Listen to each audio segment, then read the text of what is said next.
거룩한 주일 우리 하나님께서 말씀을 주십니다. 우리 하나님이 주시는 말씀은 요한계시록 4장 1절에서 8절입니다. 요한계시록 4장 1절로 8절. 성경 있는 분은 성경 보시고 없는 분은 앞에 있는 화면을 보면 되겠습니다. 우리 찾았으면 함께 읽겠습니다. 2일 후에 내가 보니 하늘에 열린 문이 있는데 내가 들은 바 처음에 내게 말하던 나팔 소리 같은 그 음성이 이르되 이리로 올라오라. 이후에 마땅히 일어날 일들을 내가 내게 보이리라 하시더라.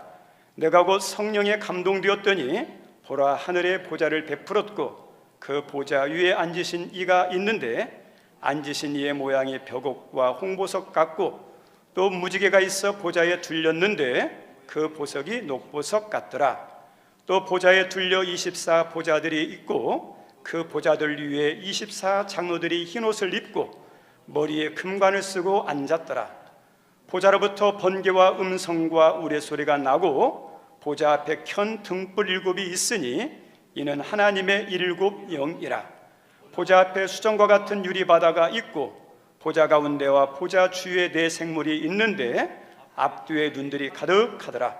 그 첫째 생물은 사자 같고 그 둘째 생물은 송아지 같고 그 셋째 생물은 얼굴이 사람 같고 그 넷째 생물은 날아가는 독수리 같은데 4 생물은 각각 6 날개를 가졌고 그 안과 주위에는 눈들이 가득하더라.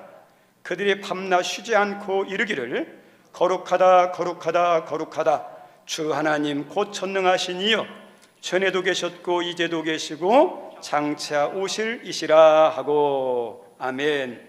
5장으로 넘어가겠습니다. 우리 5장도 12절까지 함께 읽습니다. 내가 보매 보좌에 앉으신 이의 오른손에 두루마리가 있으니 안팎으로 썼고 7인으로 봉하였더라. 또 봄에 힘있는 천사가 큰 음성으로 외치기를 누가 그 두루마리를 펴며 그 인을 떼기에 합당하냐 하나 하늘 위에나 땅 위에나 땅 아래에 능히 그 두루마리를 펴거나 보거나 할 자가 없더라. 그 두루마리를 펴거나 보거나 하기에 합당한 자가 보이지 아니하기로 내가 크게 울었더니 장로 중에 한 사람이 내게 말하되 울지 말라. 유대 지파의 사자 다윗의 뿌리가 이겼으니 그 두루마리와 그 7인을 떼시리라 하더라. 내가 또 보니 보좌와 4 생물과 장로들 사이에 한 어린 양이 서 있는데 일찍이 죽임을 당한 것 같더라. 그에게 7뿔과 7눈이 있으니 이 눈들은 온 땅에 보내심을 받은 하나님의 7 영이더라. 그 어린 양이 나와서 보좌에 앉으신 이의 오른손에서 두루마리를 취하니라.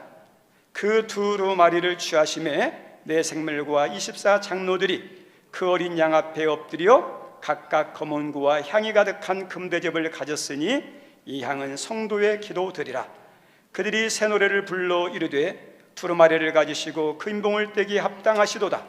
일찍이 죽임을 당하사 각 족속과 방언과 백성과 나라 가운데서 사람들을 비로 사서 하나님께 드리시고 그들로 우리 하나님 앞에서 나라와 제장들을 삼으셨으니 그들이 땅에서 왕노릇하리로다 하더라.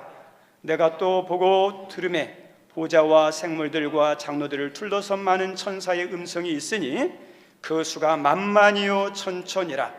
큰 음성으로 이르되 죽임을 당하신 어린 양은 능력과 부와 지혜와 힘과 존귀와 영광과 찬송을 받으시기에 합당하도다 하더라. 아멘.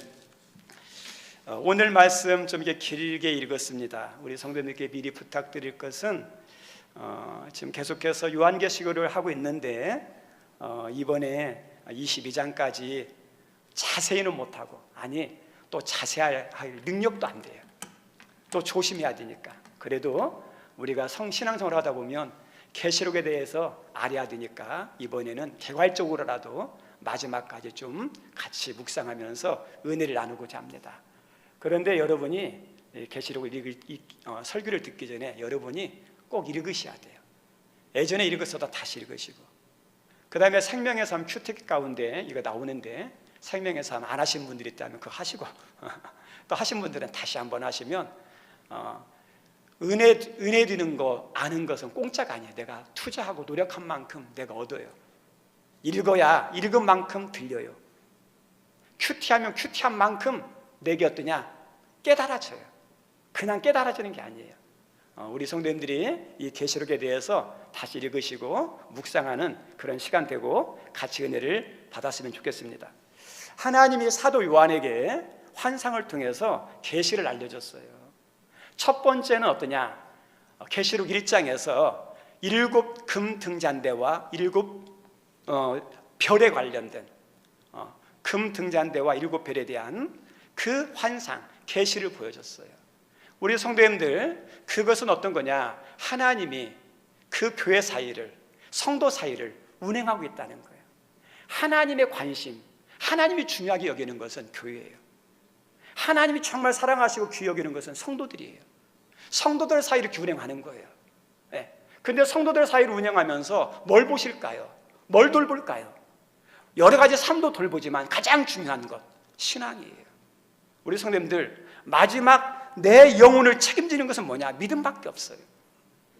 우리가 이 땅의 모든 삶을 다 마치고 주님 앞에 갈 때 세상 것 가지고 하나님, 내 권력 드릴 테니까, 돈 드릴 테니까 나 좀 봐주세요. 세상 것은 아무것도 효력이 없어요.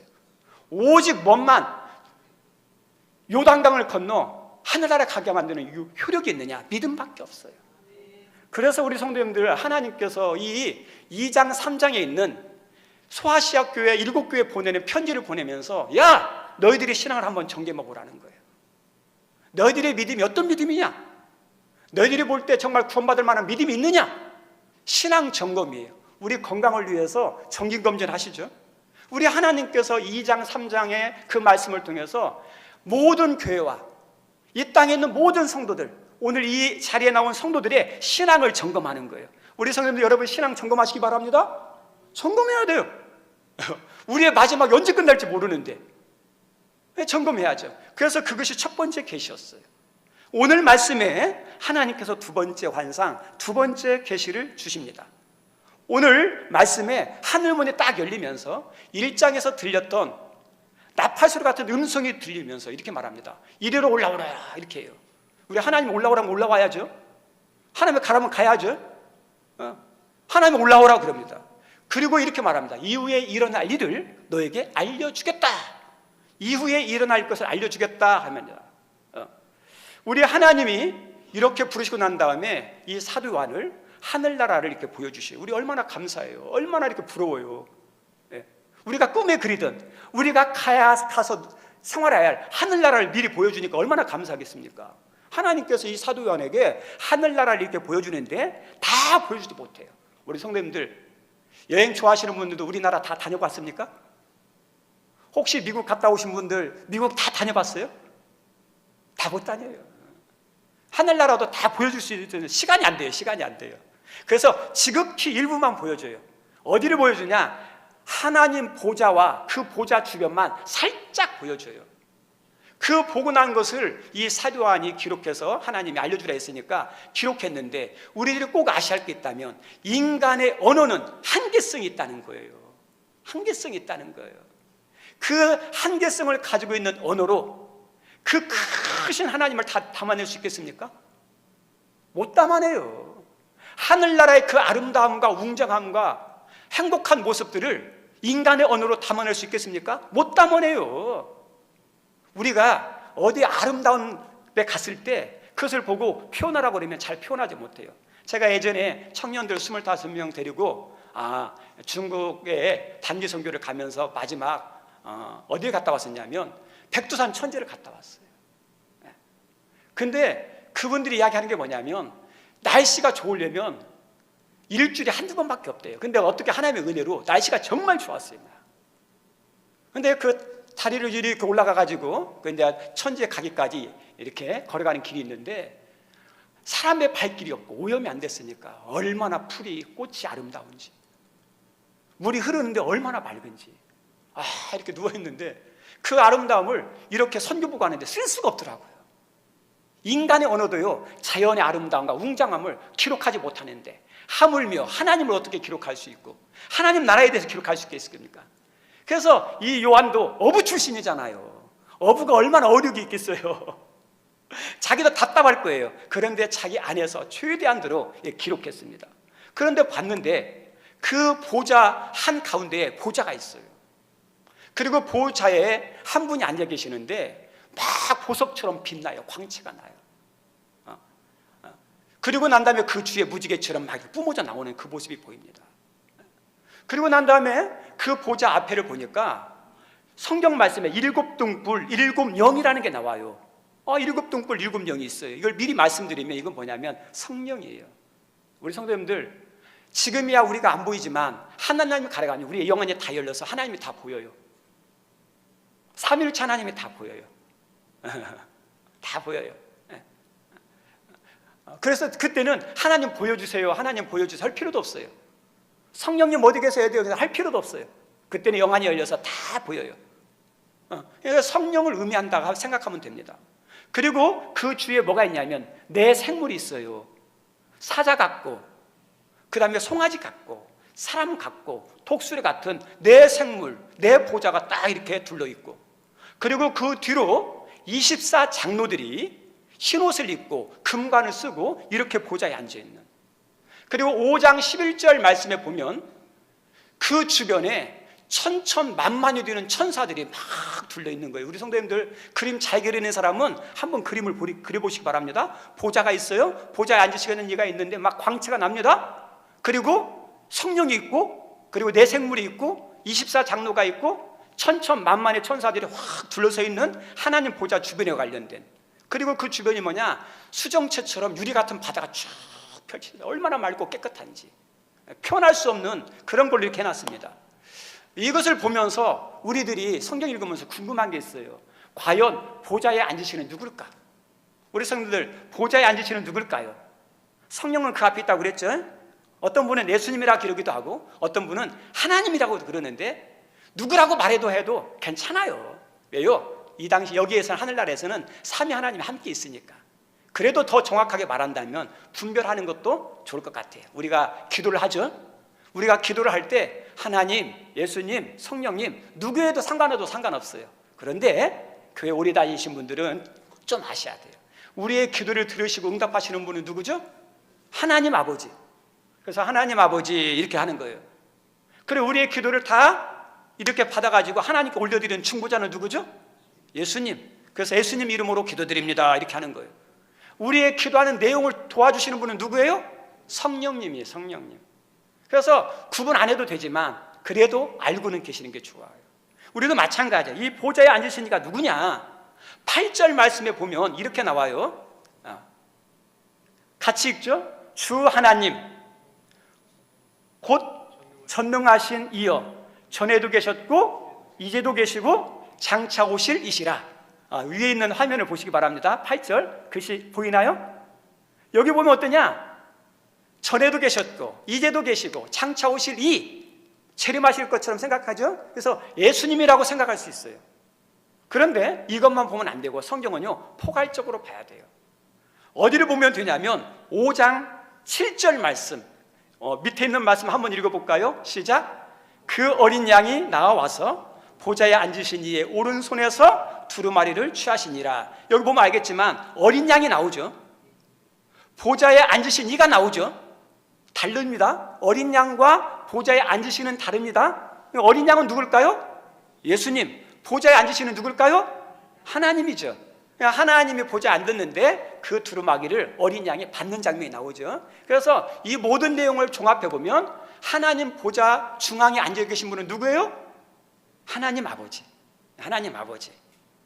그리고 이제 우리에게 궁금한 게 뭐냐면 내 생물이 누구냐?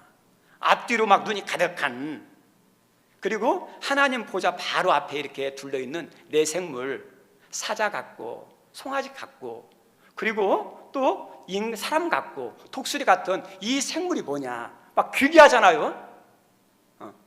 귀신 같은 그런 게 아니거든요. 근데 이 말씀을 읽으면서 내 생물은 오늘 본문에만 나오는 게 아니에요. 계시록을 우리가 알려면 성경 전체를 알아야 돼요. 성경 전체를 읽어야 돼요. 여기에 대한 힌트가 나오는 게 에스겔서 1장 10장에 나와요. 1장 10절 자, 우리 앞에 있는 화면 같이 한번 읽어볼까요? 우리 어른들은 잘 안 보여서 죄송합니다. 눈에 보이시는 분들은 함께 읽겠으면 좋겠습니다. 시작. 그 얼굴들의 모양은 넷의 앞은 사람의 얼굴이요, 넷의 오른쪽은 사자의 얼굴이요, 넷의 왼쪽은 소의 얼굴이요, 넷의 뒤는 독수리의 얼굴이니. 여기 보니까 거의 비슷하죠? 사자, 그 다음에 소, 그 다음에 사람, 독수리 이렇게 나오죠. 근데 송아지가 소로 나오는 것밖에 없죠. 그거 비슷해요. 에스겔서에서 나오는데 이게 뭐냐? 그룹이에요. 그룹. 그건 좀 이따 다시 설명할게요. 그룹의 모습이에요. 그룹. 자, 그리고 이 생물이 무엇인지 알려주는 힌트는 성경에서 찾아야 돼요.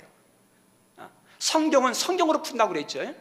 그래서 성경 말씀 8절에, 4장 8절에 이 생물이 무엇인지 보여주는 힌트를 주는 말씀인데 8절 말씀 한번 읽어볼까요? 시작. 내 생물은 각각 6날개를 가졌고 그 안과 주에는 눈들이 가득하더라. 그들이 밤낮 쉬지 않고 이르기를 거룩하다 거룩하다. 아멘. 여기 보니까 뭐가 나오냐면 6날개가 있죠. 이 내 생물은 뭐가 있어요? 날개가 있죠. 날개가. 그리고 이 사람들이 이 생물이 뭐하죠? 하나님을 향하는데 거룩하다 거룩하다 거룩하다. 그래서 어떠냐면 이 내 생물은 정확히 뭔지 모르지만 날개가 있구나. 그리고 에스겔서 1장에 보면 그룹이구나. 근데 여기에 대해서 알려주는 또 말씀이 있어. 이사야 선지자. 하나님이 이사야 선지자에게 환상으로 미래에 될 것을 알려줬는데 그 이사야에게 보여준 것이 오늘 본문의 내용하고 비슷한 게 나와요.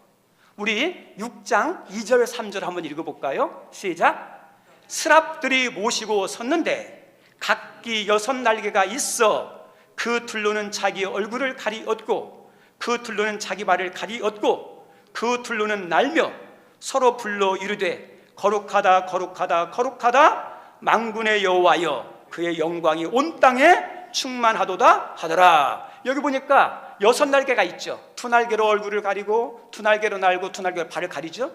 왜요? 거룩하신 하나님을 볼 수가 없어요. 천사들도. 그리고 발이라는 것은 뭐냐? 이렇게 부족함, 연약함들을 가리는 거예요. 그러니까 나는 거죠. 근데 이 6날개가 있는데 이 이사야에게 보여주신 이 6날개를 가진 이 생물은 뭐냐? 스랍. 뭐라고 그러냐면 스랍이라고 그래요. 스랍. 근데 이게 뭐냐면 오늘 계시록에 나오는 거하고 똑같아요. 다시 말하면 이 그룹과 스랍은 어떤 거냐면 천사와 같은 영물이에요. 영물. 그룹이라는 것은 어디서 나오냐면 지성소에 나오고 에스겔서에서 나오는 천사의 모습. 그리고 스랍이라는 것은 어떠냐면 하나님께서 이사야에게 보여준 천사의 모습. 그래서 천사 같은 영물이라 할 수 있습니다. 내 생물은. 근데 왜 송아지, 사자, 독수리, 인간 모습을 했느냐? 어떤 속성을 말한 것 같아요. 정확히는 모르겠어요. 이건 저는 알 수는 없어요. 근데 어떠냐? 하나님을 옆에서 섬기는 영물, 천사보다도 더 높은 단계의 영물이라 할 수 있습니다. 어떤 분들은 4대 천사장이라고도 그러는데 그건 모르겠고 제일 가까이 있는 영물이니까 어때요? 가장 높은 분 같아요. 계급을 말한다면 그게 내 생물이에요. 그리고 내 생물 주위에 누가 있다고 그랬죠? 24보좌, 24장로가 있다고 그랬죠. 그러면 24장로는 누구냐? 천사 같은 영물은 아니에요. 어디서 그걸 알 수 있느냐? 성경 말씀에 이 사람들에 대해서 흰옷을 입었다 이렇게 나와요. 두 번째는 어떤 게 나오느냐? 금관을 썼다 이렇게 나와요. 이게 힌트예요. 그러면 흰옷을 입었다는 것은 성경에서든지 신약 성경이든지 계시록에서 흰옷을 입었다는 것은 예수님의 십자가의 보혈로 깨끗해진 것을 말하는 거예요. 다시 말하면 흰옷을 입었다는 것은 이 사람들은 어때요? 천사가 아니라 사람이라는 거겠죠. 성도라는 거겠죠. 성도 가운데 예수님의 보혈로 깨끗함을 받은, 구원을 받은 사람들. 그리고 금관을 썼다 그랬는데 금관, 금면류관이죠. 이거 하나님께서 약속하신 상급이고 면류관이에요. 우리 하나님께서 디모데후서에 보면 의의 면류관이 주실 것이다. 베드로전서에는 영광의 면류관을 주실 것이다. 그리고 야고보서 말씀에는 생명의 면류관을 주실 것이다. 면류관이 다양하게 있죠. 하나님은 성도들에게 여러 면류관을 준비한 것 같아요. 우리 학교 다니다 보면 우리 아이들에게 뭐 이렇게 막 진보상, 개근상, 뭐 우수상, 막 치우수상 막 그런 거 있죠? 상 많죠? 왜 줘요? 하나로 더 주려고. 우리 하나님도 인색하게 한 사람만 면류관 씌워주는 게 아니에요. 여러 가지 면류관이 있다는 걸 보면 성도들에게, 잘한 사람들에게, 많은 사람들에게 그 관을 주고 싶은 거예요.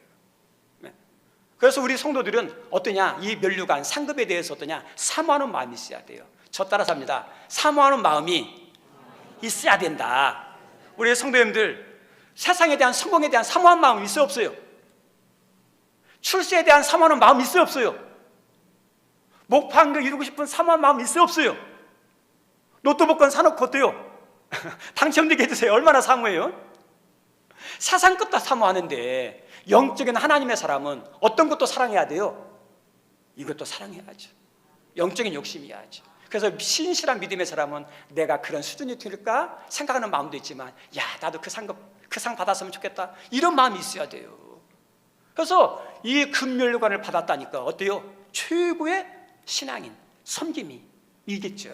그러니까 다시 말하면 24는 모든 성도들 가운데 최고의 신앙인, 최고의 충성된 사람이라 할 수 있습니다.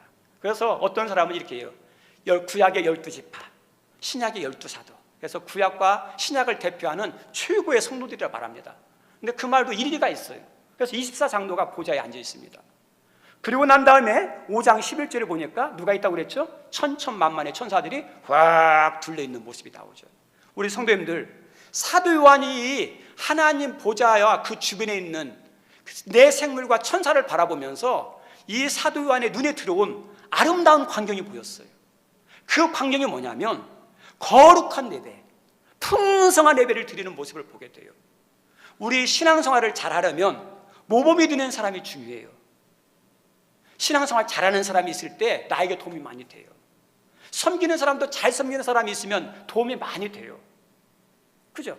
우리 성도님들, 지상교회 예배, 성도들의 예배에 최고의 모범이 뭔지 아십니까? 천상의 예배죠. 천상의 예배, 완벽한 예배잖아요.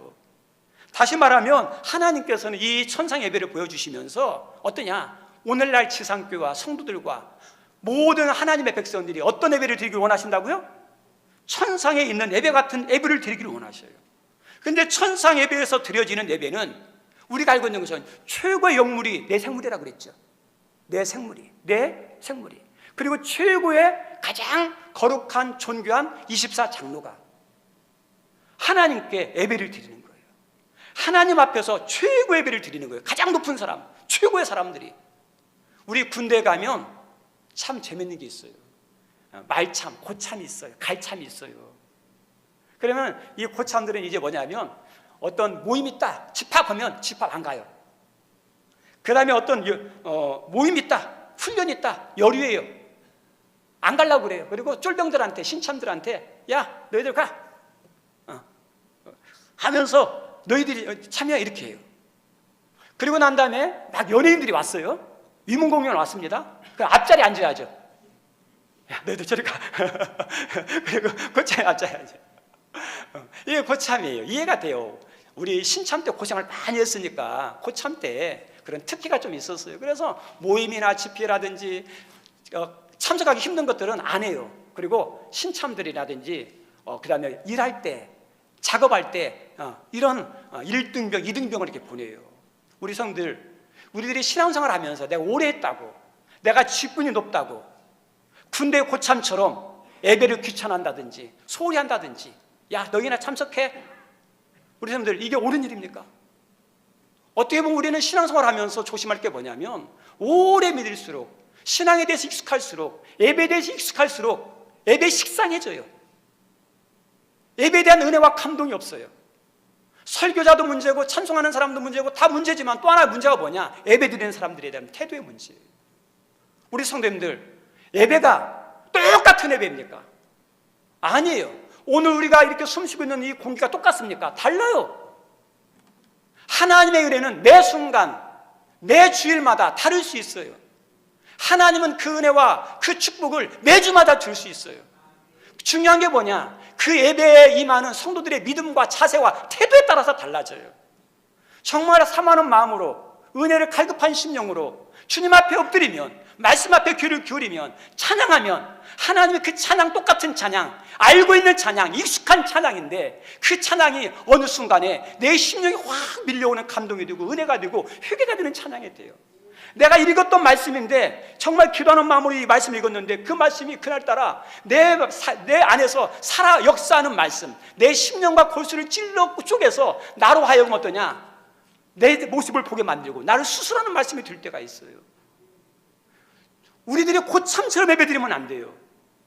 우리 성도들, 내 생물이 밤낮 쉬지 않고 보좌에 앉으신 하나님을 향하여 거룩하다 거룩하다 이렇게 말하잖아요. 입술을 열어서 정말 마음을 다하여서 하나님을 최고로 높이는 거예요. 그리고 더 나아가서 24장로들은 자기의 왕관을 벗었다고 그랬죠. 우리 성도님들, 여러분이 세상에서 자랑할 게 뭐가 있어요? 세상에서 나는 나이 먹어서, 나는 대통령이었기 때문에, 나는 장관이기 때문에 교회 와서도 장관 행세하겠습니까? 대통령의 모습으로 예배 드리겠어요? 하나님 앞에서는 다 내려놔야죠. 나이가 무슨 상관이에요? 직분이 무슨 상관이에요? 하나님 앞에서는 어린아이와 같은 신실한, 사모하는 갈급한 순수한 마음으로 예배 드리는 게, 그게 하나님이 기뻐하시는 예배자의 모습이에요. 왜 다윗이 위대하죠? 다윗은 왕이잖아요. 그리고 다윗이 얼마나 큰 영향력을 가졌냐면 그 주변 나라 다 정복했잖아요. 다윗의 군사력이면 대제국을 이룰 수 있는 능력도 있었는데 하나님 말씀대로요, 이스라엘 바깥을 안 넘어가요. 그런데 다윗이 하나님 앞에서는 한량없는 어떤 모습이에요? 어린아이 모습이에요. 춤추며 하면서 하나님께 예배하잖아요. 하나님이 그 모습을 기뻐하시는 거예요. 우리 성도들, 여러분들이 하나님 앞에 나왔을 때, 예배할 때 다윗과 같은 그런 예배자의 모습이 있기를 주님의 축원드립니다. 그렇게 예배드리면 하나님 은혜 주실까요, 안 주실까요? 하나님 역사하실까요, 안 하실까요? 은혜 주시죠. 하나님 기뻐하시죠. 우리 천국에 가면 기도는 없고 찬양과 예배만 있다고 그래요. 저는 일리가 있다고 생각합니다. 왜냐? 천국은 문제가 없어요. 바랄 것도 없어요. 시험도 없어요. 상처도 없어요. 기도할 필요 없어요. 다 이루어졌어요. 모든 것이 풍성한 행복이 넘치는 곳이에요. 근데 뭐냐? 거기에는 찬양과 예배는 있어요. 왜요? 너무 감사하니까. 너무 기쁜 거예요, 막. 생각만 하면 너무 기쁜 거예요. 그래서 하나님을 막 찬양하는 거, 높이는 것이 나도 모르게 막 그 순간순간 나오는 거예요. 우리 성도님들, 아름다운 찬을 보면서 믿음 있는 사람들이 막 주님 찬양하는 거 나오죠? 억지로 하는 게 아니라 나도 모르게 어떤 찬양이 나온다니까요. 하나님 나라 가면요, 나도 모르게 나와요. 그래서 어떤 분이 그래요. 세상에서 예배드리기 힘들어 하시는 분은 천국 가면 지옥 같다고. 일리가 있어요. 그죠? 그래서 예배드리는 것은 성도의 속성이에요. 가장 중요하면서 가장 기본이면서 가장 중요한 하나님을 향한 섬김이에요. 그래서 우리 하나님께서 오늘 이 천상 예배를 통해서 모든 성도들이 어떻게 예배드리기를 원하나고요? 천상 예배자 같은. 우리 성도님들, 예배를 잘 드리면 어떤 일이 나을까요? 그냥 예배 잘 드리면 끝나는 게, 하나님 영광 받는 것만 아니에요. 정말 하나님이 기뻐하시는 예배를 드리면 하나님의 성령이 임재해요. 우리 성도님들, 하나님이 기뻐하는 예배를 드리면 우리가 아셔야 할 게 있어요.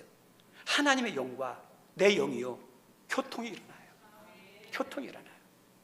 어떤 시간과 비교할 수 없는 기쁨이 있어요. 행복함이 있어요. 우리 성도들, 그런 예배를 드리고 싶지 않습니까?